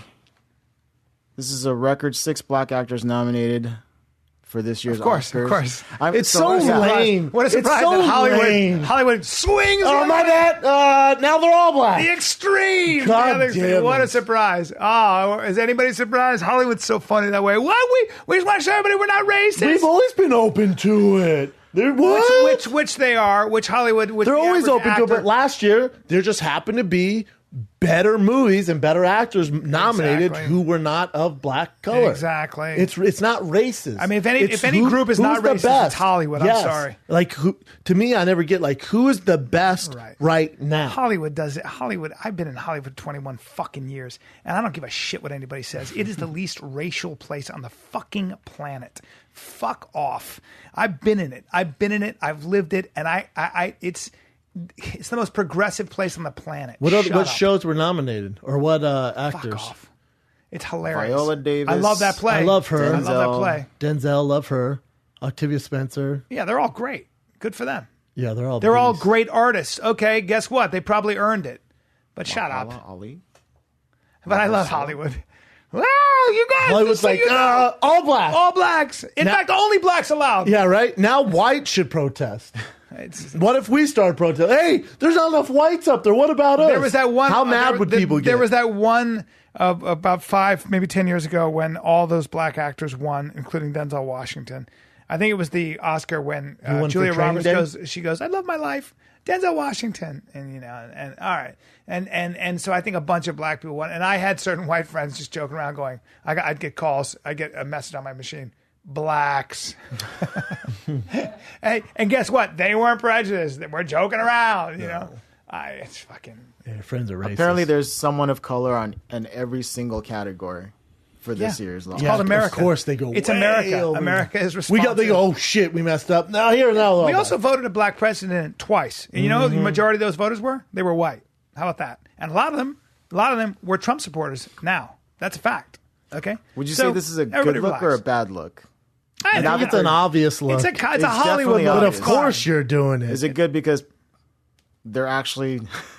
I would have to see the whole list and who else and who was left out and stuff like that. It's a Hollywood thing. It's You're fun. batshit crazy if you don't think La La Land and everyone in it's gonna sweep the fucking awards though. I got to see that movie. That director, that writer-director is amazing. Same guy who did Whiplash. What's the guy's name in that movie we're talking about him? Reynolds or Ryan Gosling? Ryan Gosling. You know Ryan Gosling sang and did all the piano in it. Actually played the piano. Did he really? Wow. That's how talented that fucking dude is. That guy. Found my dog. He found my dog, so I'll always love him. Found my dog and called while I was learning who he was, because Patty was going to do a movie. She's going to do Jaeger with him. She's talking about Ryan Gosling. I'm like, whatever. She showed me clips of this movie called The Notebook. Next thing I know, I get a call. Hey, I found your dog. I'm like, okay, I'll have my buddy come pick it up. My buddy Steve. Steve comes and picks it up. Ryan picks it up, picks my dog up, and he goes, hey, you know that actor Ryan Gosling? I go, yeah. And he goes, that's who found your dog. He's a pretty cool guy. And I call him right back. I call him right back because I have his number, and I give the phone to Patty. And Patty's like, you just found my friend's dog, and I'm sitting with him right now, and we're watching clips of you because I want you in Jaeger. It was fucking crazy. It was such a unique coincidence. And I called Ryan Gosling. I called him. I go, after it, and I go, hey, I didn't know it was him until this is before I got a call from Ryan. And I said, hey, listen, thank you so much for finding my dog. Can I give you a reward or something? And he goes, nah, man, it's cool. I got dogs, so I know what it's like. That's cool. He's a cook. Is that it, Chin? There's more, but Those were good, though, brother. Those were fun. Very good. Our favorite restaurant burnt down. Our favorite restaurant, Bianconi in Hollywood, third in I'm La glad you brought that Cienega, up, burned dude. down. What a fucking bummer. Joe Rogan went there. I sent him there. He said it was amazing food. And that night they had an electrical fire. Joe set the place on fire? Joe said to me, Joe was talking to his wife when they were eating, and he goes, I was saying to my wife that the lights were flickering on and off. And he goes, they might have electrical problems. 5 a.m. after he Because of the leaves, rain? 5 hours later. Was it the rain? They don't know, but 5 hours later, the fire's so bad that they don't have a roof. And so it's 6 months of rebuilding. It's such a So bummer. it's closed for 6 months? Probably. Well, hopefully 4 months, but you never know with this stuff. Fuck. Yeah, it's terrible. They got insurance. That was it's our all good. spot. Yeah, that was our spot. But Bianconi will be back. Not for a little bit, though. Yeah, not for a little bit. Dude, you got your 50th birthday on Saturday. Ooh! Our boys, Tarek, Yosef are coming to town. Tarek Jimmy Burke. and Yosef Azim. Birthday dinner Jimmy on Burke. Saturday night. We got some good people. We got a coming. fight companion Sunday night. So Brian Callen, myself, Eddie Bravo, and Rogan, we're not watching the fights on Saturday. We're staying off social media, and then we're going to watch it on Sunday for the first time together. Yep. And we're bringing Jimmy Burke. You're the going to famous cheat. Jimmy Burke in there. You're going to cheat. No, I'm going to cheat and call the fights like an oracle, like a sage. That's what Eddie said he's going to do, too. I know. It was so funny. Holly Holm. We got Holly Holm and... Definitely don't. Oh, who's fighting? It's the UFC in Denver with Cowboy. Oh, we got Cowboy. Holly Holm's Ooh. February. Cowboy Masvidal. Pena's fighting this one, right? Yes. Juliana Pena? Yep. Versus Shevchenko. Shevchenko. There's some other I'm fun excited fights about on there, that. too. I'm excited about We'll it. break it down the Big Brown. We'll break it down in the big brown breakdown. You got a drop of knowledge, son? I got a good drop of knowledge. A religious one? Yeah. Can I you got a explain religious the Old one. Testament again, please? Well, you actually kidding. didn't let me. You didn't let me. Because what I was going to say was it's really simple, that it's basically God giving the Israelites chance after chance. He'd send a prophet, probably be like, hey, listen, you guys got to mend your ways or shit's going to happen. And they wouldn't listen. God would send invaders in, usually from Iraq, by the way. Iraq and Israel had been fighting forever. Yes. Forever. Jordan and Israel. The Arabs have been fighting with the Israelites forever. It's so funny. Back all the way. That's nothing. Iraq is nothing. Baghdad, Babylon, been through so much shit. Overrun by the though Iran and Iraq have been fighting forever. The Persians. When you read history, it's so funny how it just keeps repeating itself. This war in Iraq, they're laughing. They're like, whatever. Our footprint is so much bigger. Tell us something we don't know. I'm going to find this, and it's going to be a lot of fun. Oh, well, here you go. I wanted to give you now, Brendan. Let me engage you in my drop of knowledge. Now, you know some of the plagues. Now, do you know what plague? Do you know what the plague? Talking about that black plague? I'm talking about the plagues that God rained down on the Egyptians when because Moses was like, let my people go. And then finally Moses was like, look, man, I got to call. I just talked to God. You're going to have there's going to be some serious fucking Is this when they turn the blood to water to blood? Yes. There's Frogs. all the locusts, frogs. Remember now. And then finally your firstborn will die. Yes. Yes. Okay. And what they do, they put lamb's blood. The Jews put lamb's blood on their door so that the angel of death would skip over them and not kill their firstborn. Yeah, for sure. Gonna All have right? to do that. Yeah, you got some. I think it's lamb's blood. You got to put some lamb's blood. There's some fucking crazy stories in there. Well, locusts. I'm glad you mentioned locusts, Brendan. I didn't know much about locusts. I thought just a bunch of grasshoppers. You know what I'm saying? I thought I'd give you a little stuff on the locusts that kind of blew my fucking mind. Now, are you aware that they can how far do you think they can fly? Like at one time? Yeah, at one time.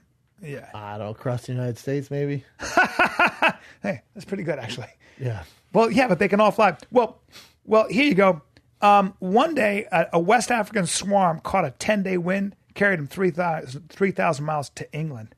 They regularly cross the Red Sea, nearly 200 miles wide. Yeah, right? locusts, they're a bit of badass. Well, I don't know if you know this, but how far do you think? Like, how big do you think they can swarm? Like, how much ground can they cover? Well, how many are we talking? Well, I'm asking you. Like, when a swarm of locusts come by, like how much ground, how much area do they cover? Like, what are you talking about? What kind of 6 area? acres? 6 acres? You don't know your fucking plagues, bro. Well, let's go through some regular scientific studies. How about several hundred square miles? Several hundred square miles with 120 million locusts in each square mile. So 120 million? Yeah, in each square mile. Several hundred. Does that still happen, though? Is this religious It sure shit? as fuck does. It happens all the time, and it's a major problem. Even with all our new, because you gotta kill their pods, and they bury their fucking. Kill the so larvae, as they come in and eat the everything, larvae. they eat all your food right away. You just see all your food go away, and as that happens, they're laying eggs about 6 inches into the dirt. And and they're about 1,000 pods, So in up to 1,000 egg pods have been found under a square yard of soil. So you got to churn up that soil and break them all up. Otherwise they hatch and they come through. I've never ran into a real problem with locusts. That's because you don't fucking live in a part of the world where they're a real problem, Brendan. Like where? Because you live in fucking California. You're welcome. They're not. Locusts are out here. Sir, that's right. I got hit with a bunch when I was on stage in San Antonio, Texas. Yes, I fucking did. Oh, Texas, yes. I was not in San California. Antonio, Texas, and I started getting hit in the face with locusts, and then a woman started going, ah! She screamed because we had a little swarm in San Antonio. I'm not joking. In the fucking club. Jesus. They were all over the place. You can eat them. They're delicious, apparently. You fry them? You can fry them. You can even eat them raw, you fuck. I'm not eating them raw. Of course you're not eating them raw. The bottom line is, I couldn't believe how many locusts. I thought, whatever, but you're talking about 200 square miles, and there are hundreds and hundreds of millions, like billions of locusts. Brian, look at me right now. Yeah. Look at me. Yeah. Fuck a locust. Well, they're a real problem. They're a real problem, depending where you're at, maybe. Oh, hold on. I just like this. Now, if there's a swarm of waspos, yeah. Now we got problems. How about this? A small one-ton swarm of locusts, and 1 ton ain't shit when you're talking 200 square miles. That's a ton. I know. It's a lot of locusts. It's a lot of locusts, but it's tough to navigate through. Well, I just open my mouth. Well, that's what they do. But that's what a small 1 ton swarm of locusts can out-eat 10 elephants. Jesus Christ. But they just eat plants and shit? Well, apparently the bigger the swarm, the more agitated and aggressive the locusts become. They're just they get a little wild. Lay eggs, lay eggs. Locusts do nothing. You're acting like it's not a big deal. No, I don't give a fuck about locusts. It's a major problem, bro.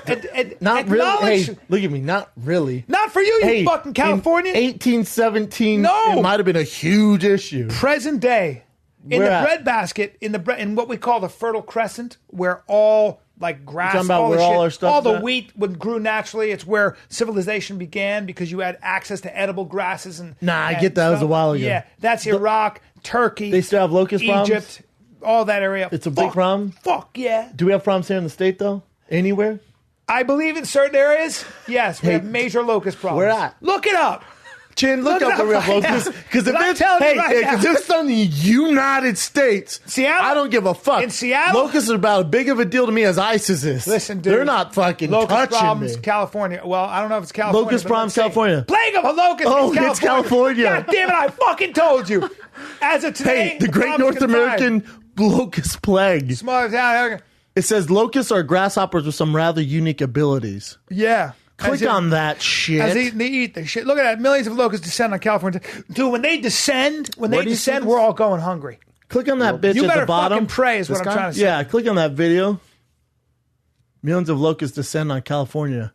In the Central Valley tonight, a problem as unpleasant as it is destructive. They have come by the millions. Locusts have descended on the small town of Harold, about half an hour outside Sacramento. ABC 7 News reporter just like a bunch of grasshoppers. They're hopping. They're not flying She looks yet. stoked The to be mature there. ones fly, bro.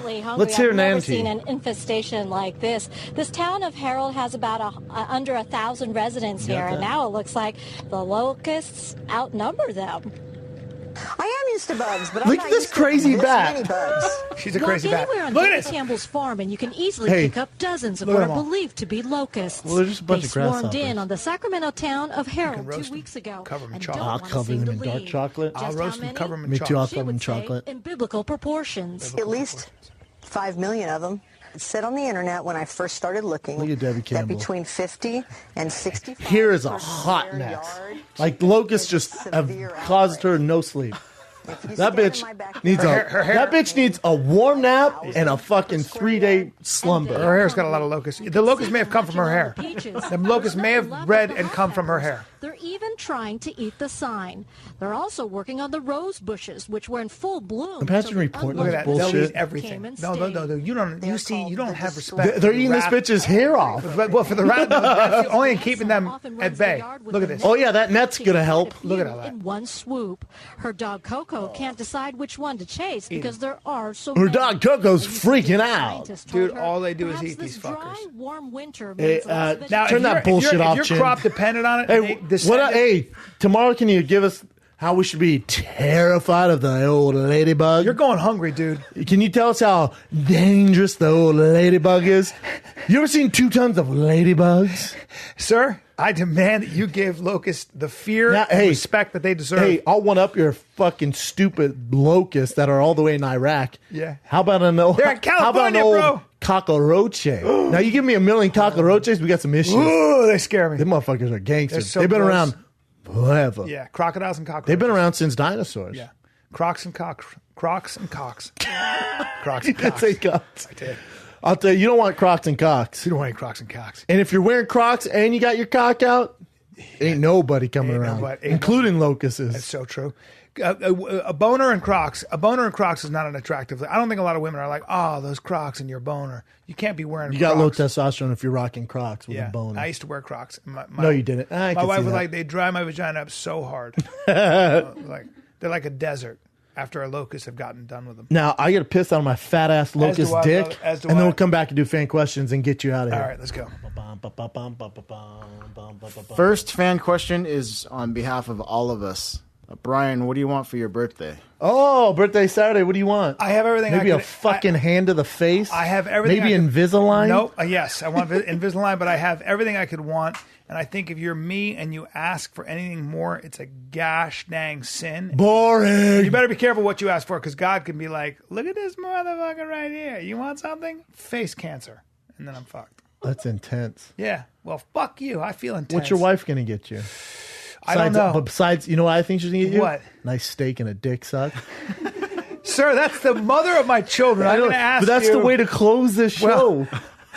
All right. That's what I'd want on my birthday. Got Nice some elk. filet mignon and a dick suck. Mignon. Some filet mignon. You know what, man? I think she probably has something special. All right, how about a bowl of pasta? What are you getting me? How about a bowl of pasta and a dick in a box?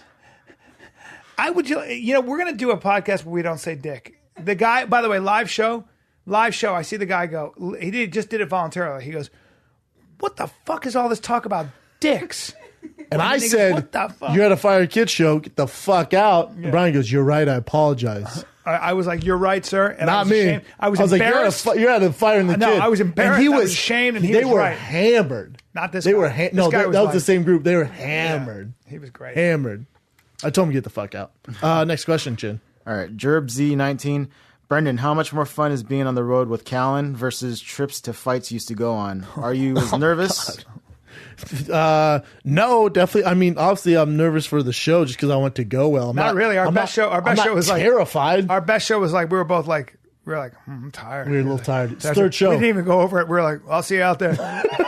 best show we've ever done. Real See you out there. Loosey goosey. I knew it was going to be. Anytime you're tired, you just don't give a shit. Yeah, we were just tired from traveling, but the show great. went great. Completely different. When you go into town for fight week, you work out, then you walk out for dinner, then you're in your room sitting around, you're nervous, you hate your life.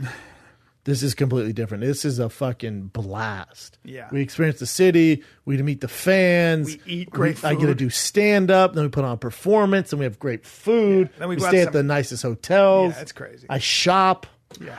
You do. He I comes sh- back every with city I comes shop back with in. a whole new outfit. Every I city. stay in my room. He and Jay stroll the shops. I and buy come an back. outfit for every show. Like Pretty Woman, where she's got all the shopping bags. That's and what she's we got look like. She's got a bounce to her step. Couple bouncy boys over here. He and his brother, just all bouncy and smiles. Got her. And then they're like, I'm pooped. I'm going to take a nap after all that shopping. And they nap I up. work out in the morning, find the best coffee spot. Unbelievable. What else you Can't got, believe you don't Chin? get your nails done. I've had pedicures. What do you got, Chin? This kind of touches on that a little bit. Carned Hollywall is asking your favorite part of Vancouver and go. The sushi. Where was that sushi spot? Oh, my God. You know what? Two things. Miku. 49th Parallel, not just because they're sponsored. 49th Parallel, I agree with you. they had these donuts, these sour, what were they? Sourdough glazed donuts. And it takes him 3 days. It's unleavened. They were so it's so like good. He makes it the old-fashioned way, the way they used to make bread, and then it raises on its own. It's sourdough. Oh, my mouth is watering. I'm going to diet now. It's a sick. nightmare. They brought us coffee and donuts for our fresh show. donuts. I ate the shit out of those donuts. I bit a bite out of every single donut. You did. I wanted to try all of them. I bit every single one. Like I a felt big sick. kid. Yep. I felt sick. I looked at the donut shop. I was like, there's a bite out of every fucking donut. 49th Parallel, by far, was one of the best things at Vancouver, not just because they're sponsored now. And the other is that sushi spot. It's called Miku, down by the water. I think it's Miku. Bro, Siv. That might be the best sushi I've ever I had agree. in my life. That rice was like butter. I kept talking about it. You were like, shut You up would not about the sushi. Shut up about it. Yeah. God, it's delicious. That rice is. Good shopping in Vancouver, too. Yeah, I don't know. I wouldn't know shit about it. I need to step my game up. I'm running out of I clothing. keep wearing the Fighting Kids shirts and your tenny runners. I'm running out of clothing. Like you're 12. I know. What else you got, Chin? All right, T-Bones Jones, 1814. What were your thoughts on the Chael Sonnen and Ortiz fight? Looked to me like Tito tapped. Chael felt it and adjusted his position to keep Tito from losing. Lots of reporting on SureDog already says that they think the fix was in. Lots of reporting on ShareDog. You mean the forums on ShareDog? Go ahead, B. What do you think? I just the only thing I will say that I found very confusing. I saw that fans video. Remember I showed you the fans video. That was very Tito tapping. But that could just be he went to adjust and realized he could get out of it with changing the position of his chin or something. You ever just adjusted a choke like that though? I know I've not, and not only that. I am, you know how proficient I am at jiu-jitsu. All bullshit aside, if you grab my neck, what's my instinct is to grab your hand, right? Mm-hmm. My instinct is to grab your hand. And I couldn't understand why Chael didn't hand fight. I just didn't understand it. I don't want to accuse anybody of fixing a fight. I have no idea. I just thought that was confusing to me. For a guy as great on the ground as Chael, it was very strange. Maybe he got rocked and he was he's trying to... See, I saw the highlights and I was like, nah, it looks a little fishy. But maybe Chael got rocked before, so he's a little dazed and out of it. Now, watch the fight. He really didn't get rocked. He kind of had mount. There wasn't any big shots landed. Then he turned over, gave him his back.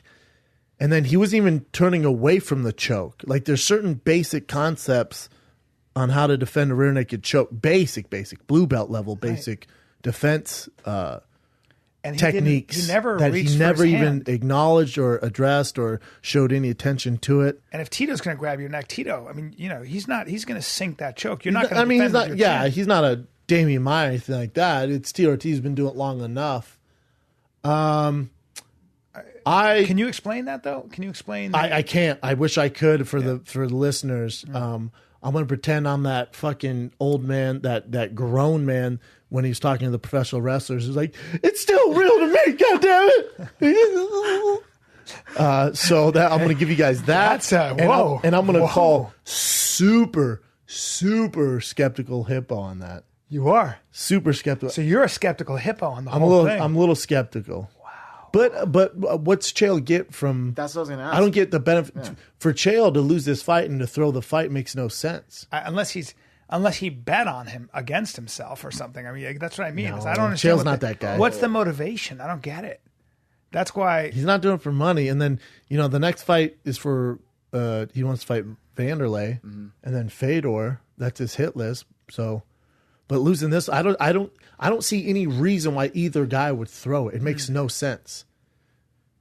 There's things where I'm just like super skeptical. Like the Tito single leg to get that high level wrestler down to Chael like that was weird. But something I remember is Chael hasn't competed in 3 years, so maybe he was rusty as fuck, super rusty. Got in there, the lights got to him. Ring rust is real, man. And when Chael was on the Big Brown Breakdown, he goes, hopefully it's Dominic Cruz style where I don't have ring rust. I went, you're talking about the exception. Because Daniel Cormier, Frank Mir, all these guys talk about ring rust. I talk about ring rust. I wouldn't fight often enough. So when you don't fight, it's just like those lights hit you. Ronda Rousey, she didn't even know she got punched till it's too late. So there's a lot of certain elements that maybe you can chalk up to ring rust. I'm super skeptical, though, unfortunately. I have a theory on Chael, but I'd love to hear it. Completely wrong. Let's hear it. I think he has like a serious case of claustrophobia. That's what it feels like to me. Because even with the Anderson Silva one, He tapped super, super fast. It didn't seem like it was that. Yeah, Well, that tight. he talks about that in the Anderson Silva fight where he in his mind he's like, I'm gonna get tapped out. Any second, I'm gonna get tapped out. Like he was self-sabotage. So maybe and it's weird for a wrestler to feel this way, but maybe when Tito had his back, he goes, "Oh, it's over. I'm getting tapped out." Because mentally that can happen. No, it's not that he doesn't know how. He in his mind he just goes, "I knew this was going to happen," and then you don't do the necessary things to get you out of the situation. Discouraged. It's not even discouraged. It's a mental block where you're like, "Fuck, I knew this is how I was going to lose," and you make that come true. That you don't defend it right. He did talk about that before. I'm going to chalk that up, but I don't think I really don't. Bellator, there's too much on the line. There's too much. It's too much of a business. Talking about Viacom, Scott Coker's never been a guy to be shady like that. I'm going to give him the benefit of doubt. I just think Chael had hella ring rust. I think it's a mental block when it comes to jiu-jitsu with him, and what a win for Tito. Yeah. Last one, Chin. What do you got? For you guys. Oh, wait a minute. Why is my phone? Oh, no. I know why. Last one. Let's do it. All right, for you guys, who's going to win the Super Bowl and why? B? I'm going to go with the Packers. Not the Packers. I'm going to go with. Should have set your alarm right after this. I'm going to go. I'm going to go 100% with the Patriots. I just. It's tough to bet against Tom Brady. Yeah. Especially he's like on this revenge tour against Roger Goodell, and they're just firing on all cylinders. But you look at Atlanta, and man, talk about just firepower. What a great Super Bowl. You have the best defense, and then you have the best offense. I think New England probably tears them up. It'd be fun to see Atlanta win. But I love how Tom Brady's sticking it to Roger Goodell. I always love when a guy goes, fuck you, and then just does work. He's going to win MVP. I kind of want him to win Super Bowl just for that. I really don't like the Patriots. I don't dislike any team. I like players, but I like how Tom Brady's sticking it to the man. Who has a better defense? New England all day. They do. Okay, yes. So that's where I'm. And they also have a good defense. Tom Brady, I'll take those odds. Yeah. Is that it, Chin? Oh, that was from the Brandon Hayes 182, but that's it. Boom. Go see Brian the Kid Callen. Yes. The first week of February 1 through the 4th in Austin, Texas. Cap Cities. Get tickets at tfatk.com. And then come see me, my first solo show. I'm taking the training wheels off. I like the it. first live Big Brown Breakdown, the Ice House in Pasadena, California. That bitch is almost sold out. Ooh, I like it. Get tickets now at tfatk.com for Brian's shows. My shows, you're not, you're banned from it. My shows, Brian's shows, tfatk.com. I'm just saying I might be in the back hiding in disguise. In a disguise with a mustache? Don't be surprised if you see a guy in a hood who's a good looking dude. You're like, that guy looks like he's 30. There's no way Brian's that young in person. And then you're going to stand up and go, during fan question, no, you're going to stand up during fan question and go, how much do you miss Brian Callen being here? Hey, this show sucks without Brian Callen. Does it bother you got a standing ovation and Brian's not here? He's so funny. God damn it. I'm just kidding. I'm going to ask a lot of questions. All right, guys. Thanks for listening. Tomorrow we're back with Bobby Lee. Is that correct? Bobby Lee, the great Bobby Lee. The great Bobby Lee, the funny Bobby Lee. Bobby Lee! Hey, Chin. Yeah. He's Korean. I know. Oh, one of your heroes. You guys are going to talk about Korea and Han. Oh, and Han. Go ahead, all right, we love you guys. This is The Final Kid. We're out.